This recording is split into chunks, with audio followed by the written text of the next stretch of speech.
Coming up on Beach TV News. Breaking news, a shocking twist in the Palisades fire investigation. Police say they've arrested a suspect and believe the inferno may have been no accident. Who do they have in custody and what have they uncovered? Plus, an air traffic control nightmare. 3 of the nation's busiest airports were left without air traffic controllers for hours. How did pilots and passengers scramble to avoid a disaster?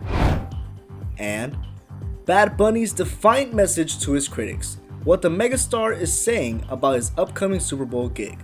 These stories and more next. Beach TV News starts now.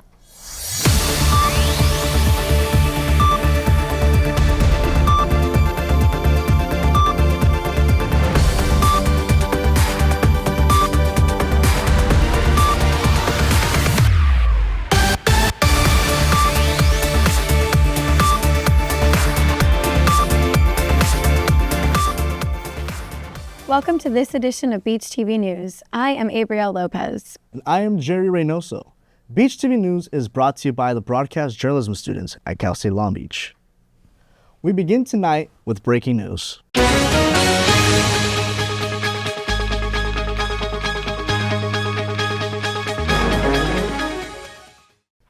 As we come on the air tonight, breaking news from the U.S. Attorney's Office. A suspect has been arrested in connection with the deadly Palisades fire that tore through communities back in January.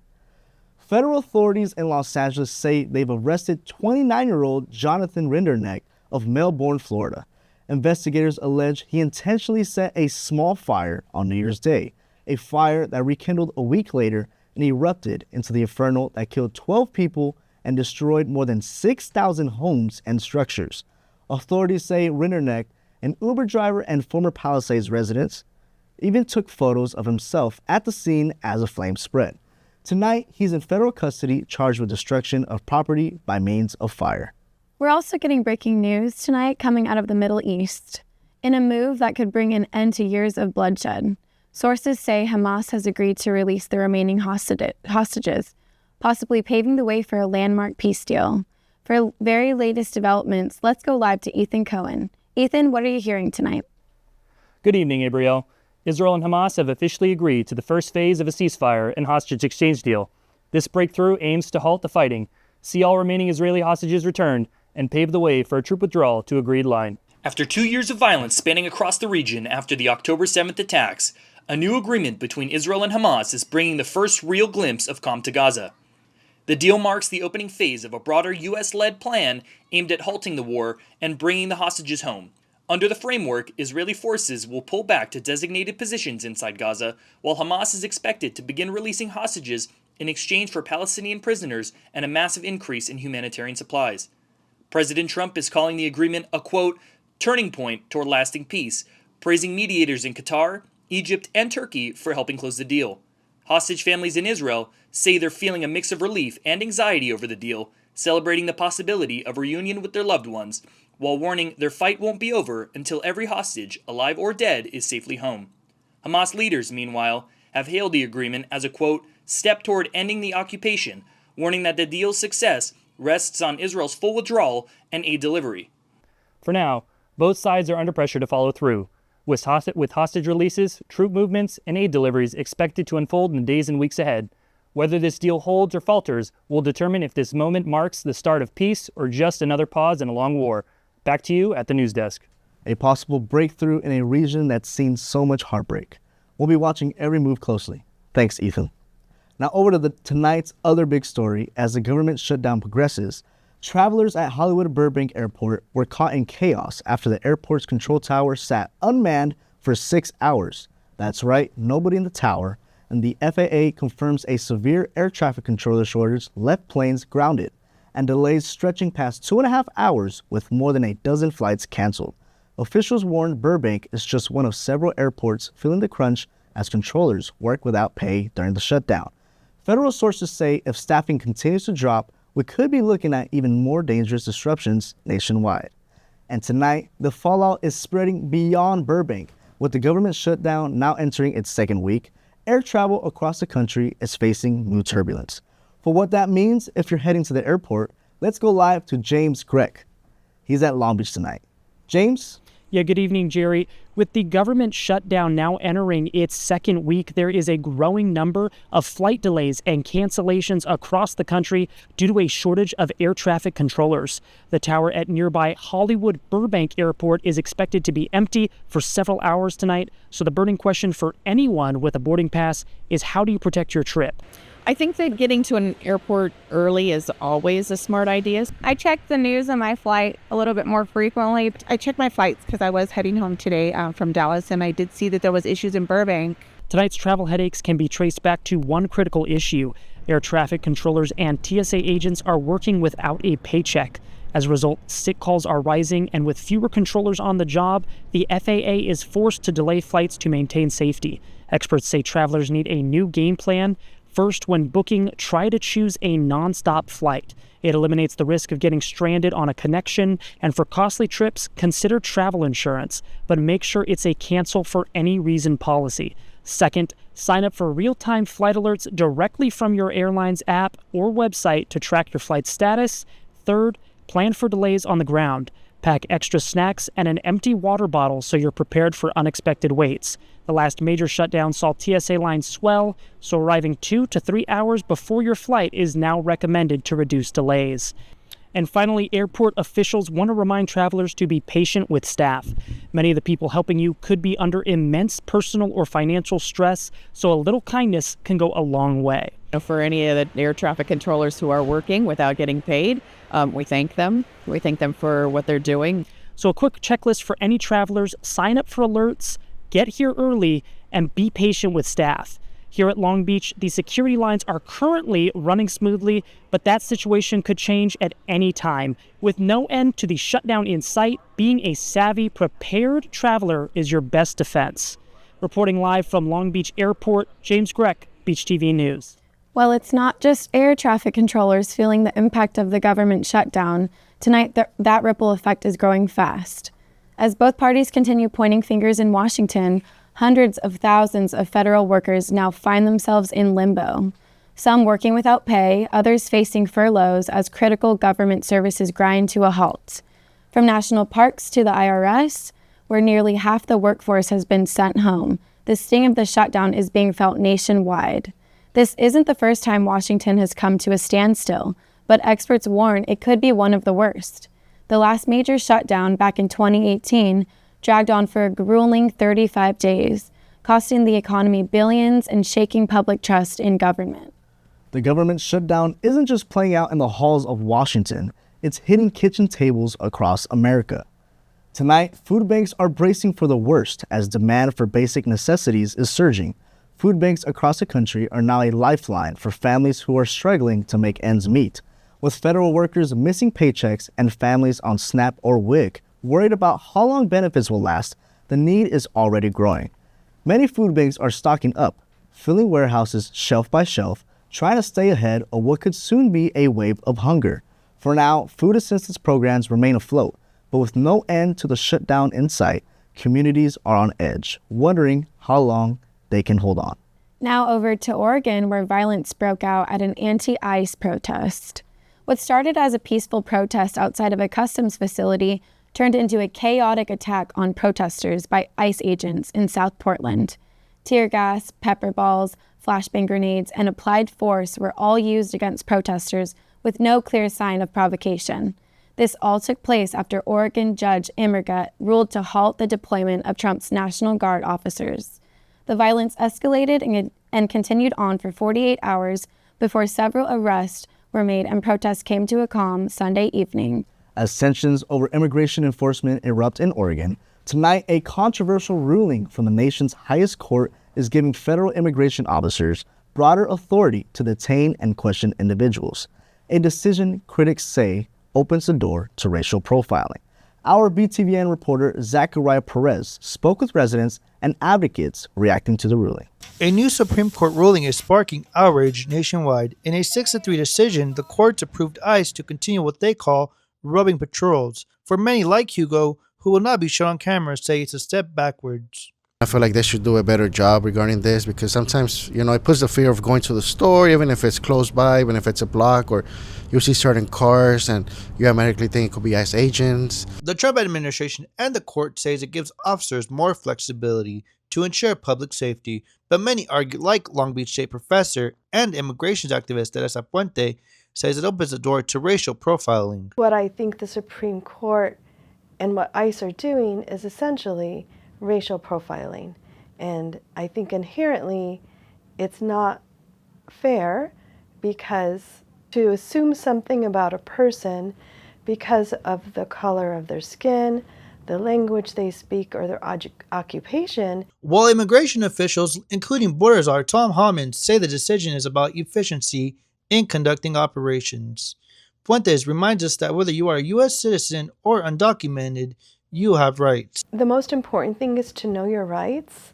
Whether you're a U.S. citizen or undocumented, you have the right to not answer questions. These red cards, being distributed by Immigrant Rights Organization, and we also have some here on campus. While many supporters of the ruling and current administration, like Frank Ryan, owner of Beach Inn in Seal Beach, say the courts made the right call, saying it is to protect the communities within the state and nationwide.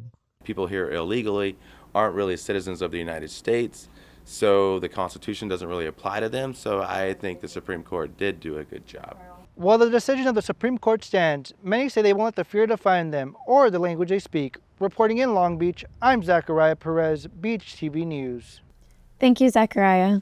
The Supreme Court's ruling is just one of several issues reshaping America's political conversation this week. From local leaders under fire to national security decisions, Alexis McClanahan joins us with the latest on the country's evolving political landscape. Thank you. Current political developments across the country are evolving daily, with a councilman facing backlash, deals with Ivy League schools, and requests for the deployment of the National Guard. We have a lot to discuss. A Palm Bay City Councilman is facing backlash for the comments made on social media about Indian Americans. Florida Councilman Chandler Langevin posted on his verified X account, "Deport every Indian immediately." The comment was made in response to a post by Homeland Security about a crash involving an undocumented immigrant. The comment has the councilman facing extreme backlash, with some even pushing for him to step down from his role. Councilman Langevin has since kept the posts up on his social media, which has caused for even further controversy. In other news, President Trump is working with Ivy League school Harvard on a deal that could change the lives of many. President Donald Trump previewed a $500 million deal with Harvard on trade schools.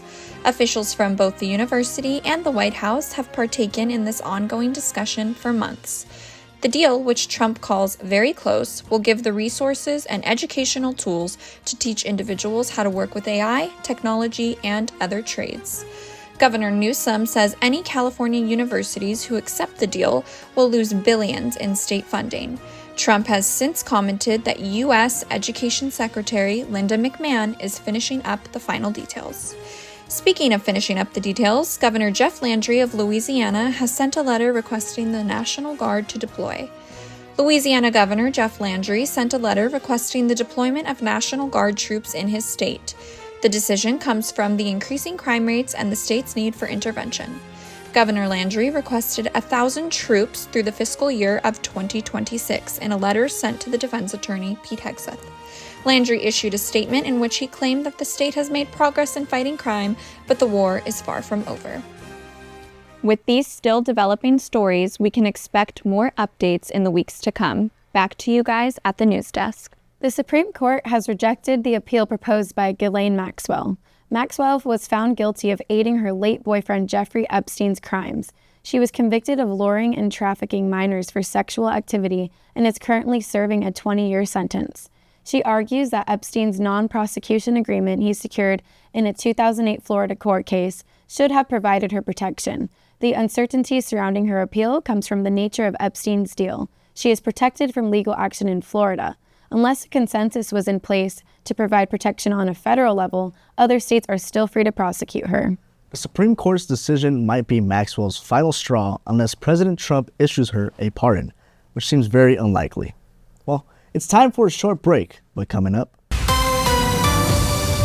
Long Beach schools are fed up and have vowed to ban them, but students are weighing in on the controversial move that could change their school day. And BTVN hits the beach to check out a new sport sweeping the sand, and it might just be your next obsession. Victor deployed for the first time to Afghanistan in 2003. At 4 in the morning, my phone rang. They said, "I regret to inform you that your husband was wounded in action." Victor sustained a moderate traumatic brain injury. I was doing school full-time, and I was also then caring for Victor. One of the most important elements of caregiving is taking care of yourself. I just didn't want to forget that I also had goals and that I also had a life. What I did is I challenged Victor to meet me halfway. He asked all his therapists to help him undertake some of the house chores. There are almost 6 million military and veteran caregivers across the nation. We have our own journey, and we can fulfill that journey at the same time that we are helping our loved one. Visit aarp.org/caregiving for a free military veterans guide to navigate your caregiving journey.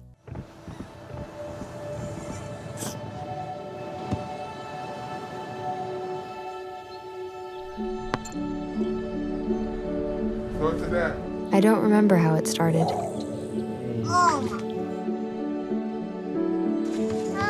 Our back and forth. Victory. Fumble. Repeat. It always came back. Dad! Okay, here we go, throw it! Yeah. You probably don't remember what you told me, That was perfect. but I heard every word. Nice.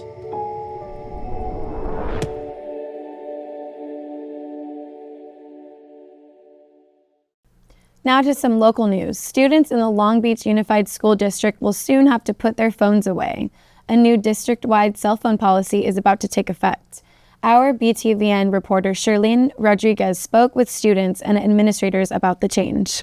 Over the past few years, teachers have noticed a rise in students using their electronic devices during school hours and in the classroom. The Long Beach Unified School District is implementing a new cell phone ban policy that will hopefully get students more focused during class time. In light of California's Phone Free Schools Act, the LBUSD Board of Education voted to put into effect its new cell phone policy. This policy states that students in elementary and middle school must have their phones turned off and away at all times. As soon as you walk in, you have to put it up. They don't let you keep it in your backpack anymore or even in the pocket. High schoolers can have their phones during lunch, but they must be turned off during instructional periods.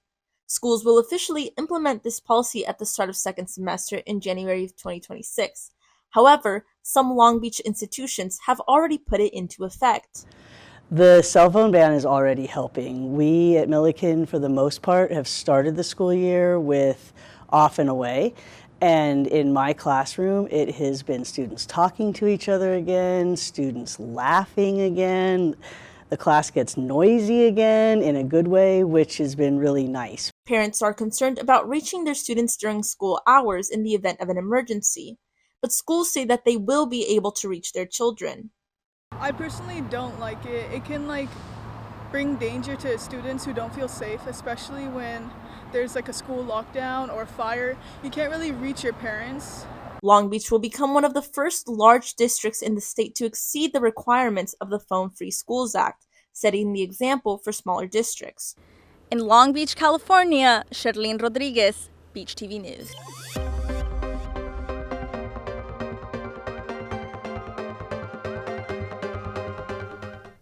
Thank you, Shirlene. Now we toss it back to Ethan Cohen for the rest of the headlines from around the globe, including a school collapse in Indonesia and a historic political move in Japan. Thank you, Jerry. Rescuers recover the bodies of dozens of students after a tragic Indonesian school collapse. And Japan breaks new ground as it's set to elect its first female prime minister. A heartbreaking disaster in Indonesia. Rescuers have recovered the bodies of dozens of students after a prayer hall collapse at an Islamic boarding school in the East Java province. The structure fell, engulfing hundreds of students, many of them between the ages of 12 and 19 years old. The death toll stands at 49, with 13 students still missing. Authorities warn the final number could rise. Preliminary investigations point to unauthorized construction on the upper floors of the building, failing to meet safety regulations. The tragedy has sparked national outrage, with parents and community leaders calling for stronger oversight of school buildings across the country. The Indonesian government said they promised the victims' families to investigate thoroughly into the collapse and enforce stricter safety regulations and standards moving forward. Staying in Asia, we move to a historic political development in Japan. Sanae Takaichi won the leadership vote of Japan's Liberal Democratic Party, setting her on track to become the country's first female prime minister. The 64-year-old hardline conservative lawmaker would succeed Shigeru Ishiba, who announced his intent to resign last month after only a year in office. Takaichi is known for her unyielding views on defense, national security, and stronger ties with Taiwan. Her leadership could shift Japan's policy focus with potential changes to constitutional reform, military posture, and a tougher approach in dealing with the Trump administration. The election would mark a historic breakthrough in a country where women are significantly underrepresented in politics, holding only a small fraction of parliamentary seats. That's it for World News. Back to you at the news desk.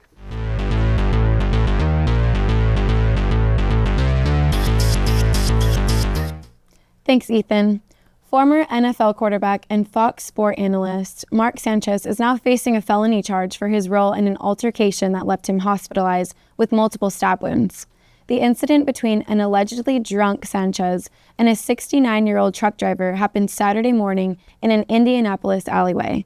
Police say Sanchez and the driver argued over where the driver's truck was parked. Security footage shows Sanchez throwing the driver into a dumpster, escalating into a fight where the victim pepper sprayed and stabbed Sanchez multiple times. Both men were hospitalized. Sanchez was originally charged with 3 misdemeanors, but the Marion County prosecutor says he's adding a felony charge for battery.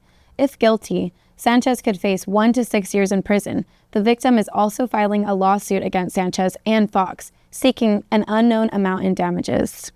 In the world of sports, FIFA just made a new announcement for the upcoming World Cup, and the latest on the Dodgers' postseason triumph. Rafa Ramaciote has those details. Thank you, Jerry. It's been a tough start to the season for the Chargers. Their fan base is unhappy with the results of the last game against the Commanders. As for FIFA and the Dodgers, their fans seems to be over the moon with the recent events. FIFA just unveiled the official map ball for the 2026 World Cup. The design and its name Unity celebrates the connection between the 3 host nations, US, Mexico, and Canada. And if you're planning to see it live, you should probably take your chance now, before the dynamic prices go up. Now over to MLB, the Dodgers opened the postseason in Philadelphia with a win over the Phillies. Shohei Ohtani made history again, as he became the first player to start 1 playoff game as a pitcher and 1 as a non-pitcher.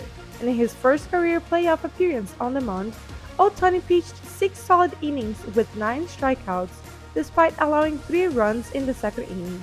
The Phillies led up until this moment when Dodgers right fielder Teoscar Hernandez crushed a go-ahead 3-run homer in the 7th to help LA secure a 5-3 victory in Game 1 of the National League Division season. Moving on to the NFL, the Chargers' struggles continue as they drop to 3-2 after a 27-10 loss to the now 3-2 Washington Commanders. The Commanders came back from a 10 deficit, sparked by a key fumble recovery. Rookie Ja'Cory Koski-Merritt ran for 111 yards and 2 touchdowns, while Jaden Daniels sealed the win with a late score to Deebo Samuel. Costly penalties and offensive line issues hurt the Chargers once again. What an intense season we're facing. The Bolts better recharge for the next game if they're trying to keep their house full. In other sports news, the UFC Octagon is set to make an appearance at the White House. Donald Trump has announced that there will be a UFC event hosted at the White House on June 14, 2026. The date for the much-anticipated card was revealed during Trump's speech in Norfolk, Virginia. While the correlation wasn't made during the announcement, it should be noted that June 14th will also mark the president's 80th birthday. The event is planned to celebrate the 250th anniversary of U.S. independence, UFC has not officially confirmed the date, but its CEO Dana White has previously confirmed a fighting competition would be held at the White House. Next, we have a new sport sweeping the U.S. More on the game taking over beaches across the nation. At a first glance, it looks like soccer on sand, but take a closer look. There is no goal, no goalie, and the ball has to cross over a net. Have you ever thought about playing volleyball without using your hands? This is an actual sport, and it's called foot volleyball. Taking over beaches across California, foot volley combines the footwork of soccer with the rules of volleyball. It's fast, it's flashy, and it's unlike anything you've seen before. It's a lot of movements that our body is not used to. If I can do it, anybody can do it. Not that I play well, but practicing, everybody can practice, and everybody can have benefits from it.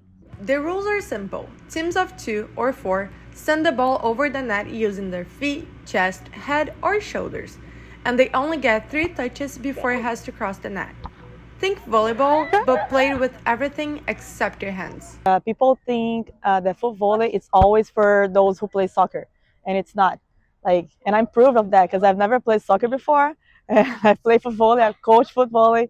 Born on the beaches of Rio de Janeiro in 1960s, foot volley was created by soccer players who wanted a way to keep their skills sharp while having fun.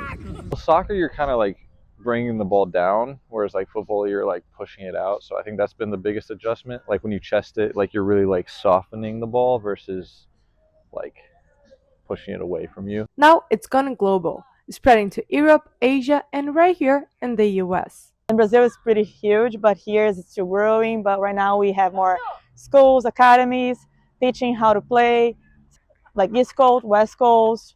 So I think we have a good perspective of the growing, and I'm very excited to keep growing the community.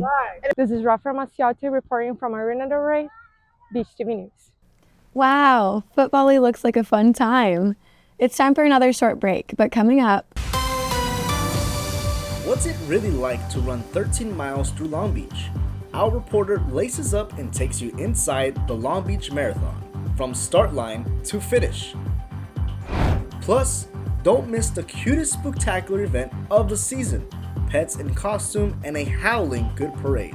Who will fetch the grand prize? Find out next.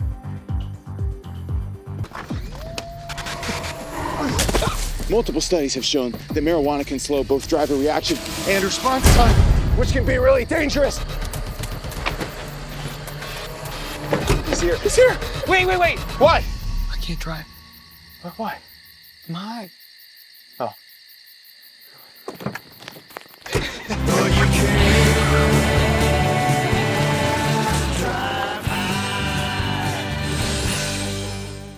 I don't think that many kids in my son's school even do it.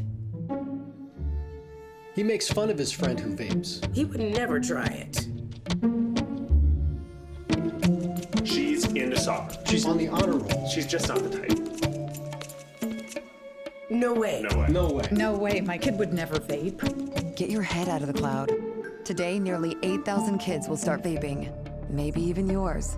Learn about the dangers at talkaboutvaping.org. Long Beach came alive this weekend as runners and supporters took over the streets for one of SoCal's biggest events. Our reporter Brian Chavez will take you to the heart of the Long Beach Marathon. I'm excited to take you guys on this run with me. This is the first time I ever do a marathon, so I'm really excited. Little by little. And then it began. Finally. We're in mile 3 now. So far, so good. I think we're clocking right under a 10-minute pace. No, right under a 9-minute pace. And we're entering the 6 miles. This might be the second to last time I see you guys before I finish. So I'll keep you updated when we hit mile 9. After that, it was a 3-mile stretch through the beach, which was my favorite part of the run. As you entered mile 9, you were greeted with taiko drums, which sounded like you were going into war.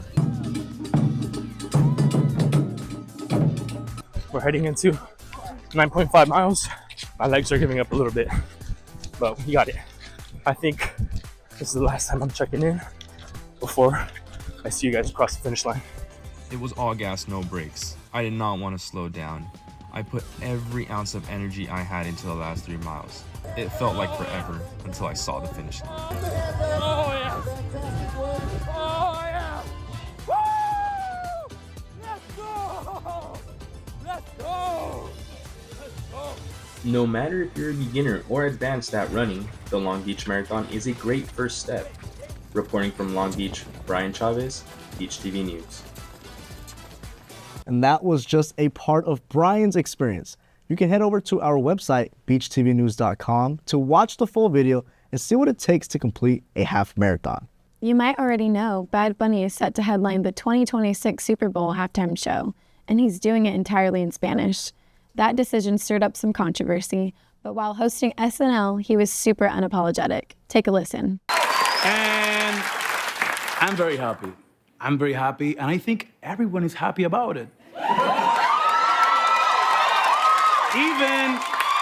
Even Fox News. He spoke directly and proudly in Spanish, honoring his Latin audience, saying, especially all the Latinos and Latinas in the world, here in the United States, those who have worked to open doors. And to the critics who couldn't understand, he throws down a cheeky challenge saying, if you didn't understand what I just said, you have 4 months to learn. The Super Bowl is one of the biggest stages in American entertainment, and for Bad Bunny, it's more than performance, it's representation. Bad Bunny isn't the only celebrity having an eventful week. Let's toss it over to Luis Martinez, who has more entertainment headlines. Luis? Thanks, Jerry. The entertainment world is buzzing with the monumental conviction, generational record-breaking album release, and the arrest of a beloved movie star.